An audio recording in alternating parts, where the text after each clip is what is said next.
Marcus and Daniel both have $50,000 saved by age 30. Same salary, same discipline, same city. Marcus buys a rental property. Daniel buys a total stock market index fund. Both choices sound smart. Both are recommended by people who seem successful. Fast forward 10 years, and one of them looks like a genius. The other looks like he played it safe. But here's the problem: the numbers don't say what you think they say. Hey, I'm Brian, and I spend way too much time thinking about which financial decisions actually move the needle. If you like breaking money decisions down like this, think of subscribing as peer review. It's probably the highest return on your time you'll get today. Marcus and Daniel are identical in every measurable way. Both are 30 years old. Both earn $55,000 per year. Both save $10,000 annually. Both live in the same city with the same cost of living. No hidden advantages, no lucky breaks. Each has exactly $50,000 to deploy on day one. Marcus uses his entire $50,000 as a 20% down payment on a $250,000 rental property. He finances the remaining $200,000 with a 7% mortgage. His monthly payment, including principal and interest, comes to about $1,300. Daniel takes the same $50,000 and invests it into a total stock market index fund. Then, he sets up an automatic contribution of $300 per month. No stock picking, no market timing. Just consistency. From that moment forward, their financial lives diverge in exactly one place: that initial decision. Everything else stays constant. On day one, Marcus feels like he did something meaningful. He walks through the property with the agent. He holds the keys. He takes photos in the empty living room. He sends them to his friends. Just closed on my first investment property. The responses come quickly. Big move. That's how wealth is built. You're ahead of everyone. At work the next day, his coworkers gather around. How much rent are you getting? Someone asks. Marcus says $1,700 per month. A pause, then nods. One guy says, so it basically pays for itself? Marcus shrugs slightly. Pretty much. It sounds right. It feels right. 3 weeks later, he's talking about appreciation. Nearby homes are selling for $10,000 more than he paid. He checks listings every weekend. It feels like he's making money while doing nothing. Daniel's experience is almost invisible.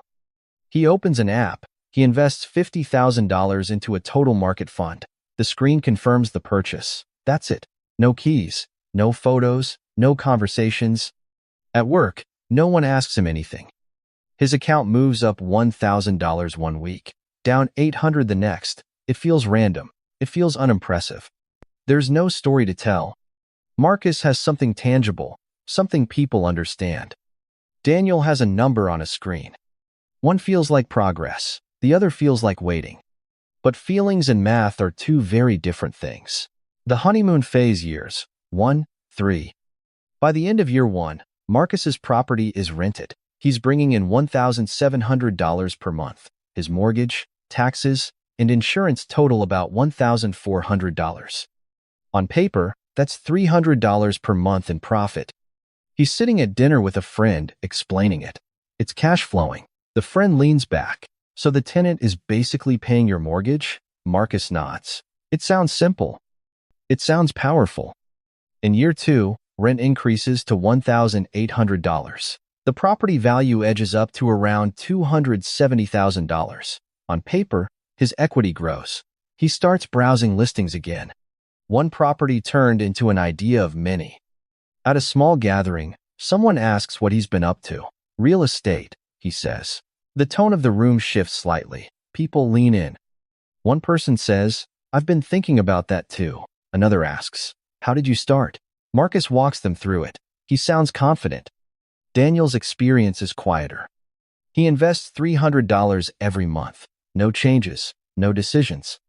By the end of year 3, his portfolio grows from $50,000 to roughly $76,000, assuming an average annual return near 7%. No one congratulates him for that. At the same gathering, when someone asks about investing, Daniel says, I just buy index funds.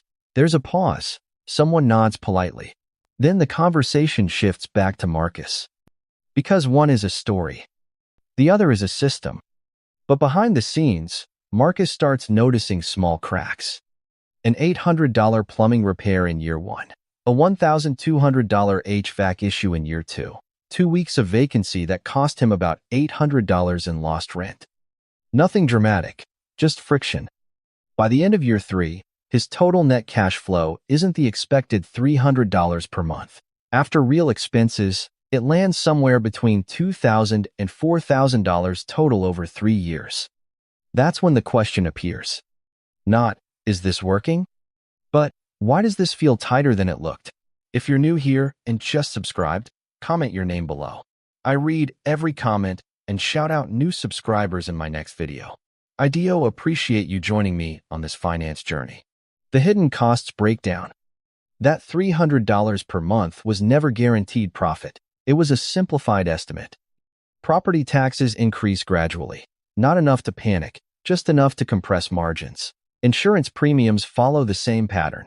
Small adjustments, permanent impact. Repairs don't announce themselves. They arrive. $800 for plumbing, $1,200 for HVAC, $500 for paint. Each one feels manageable in isolation. Together, they quietly absorb years of projected profit. Vacancy is the invisible leak. Losing just 2 weeks between tenants costs roughly $800. 1 month vacant doubles that. It doesn't show up in the original spreadsheet. Then there's maintenance. Ongoing, predictable, unavoidable. Even setting aside $100 per month adds up to $1,200 per year. Time becomes its own cost. Marcus spends about 5 hours per month managing the property. That's 60 hours per year. Screening tenants, handling complaints, coordinating repairs, following up on late payments. At just $20 per hour, that's $1,200 of labor he doesn't get paid for. Then there's the loan. That 7% mortgage means most of his early payments go toward interest, not ownership. Out of $1,300, a large portion disappears into financing costs in the early years. On paper, everything looked clean. In reality, every layer adds drag. Some months, the profit shrinks. Some months, it disappears entirely. None of this shows up in the headline number, but it shows up eventually. The math catches up years 5-10. By year 5, the story starts to shift.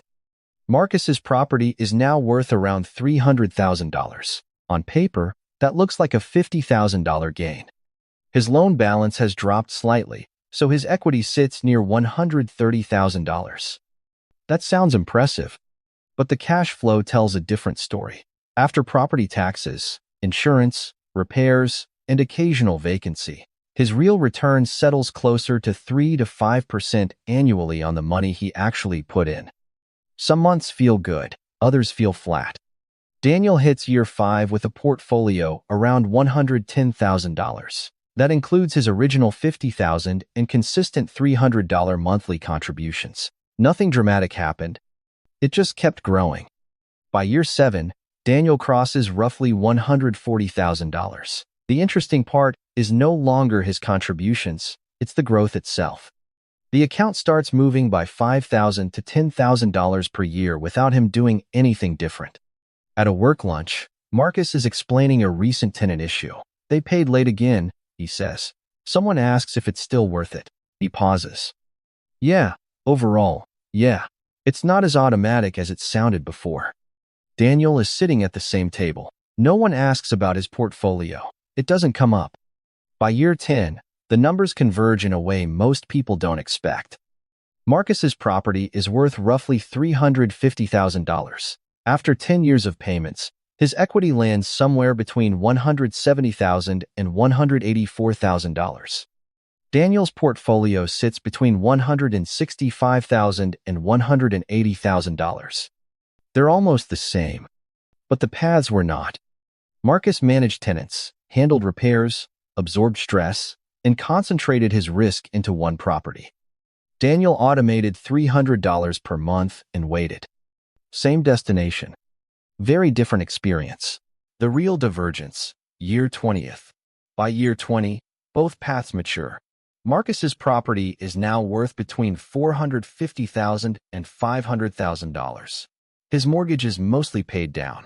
His total net worth tied to the property sits in that same range. Over 2 decades, his total net cash flow adds roughly $40,000 to $80,000. It worked. Daniel's portfolio reaches between $420,000 and $460,000.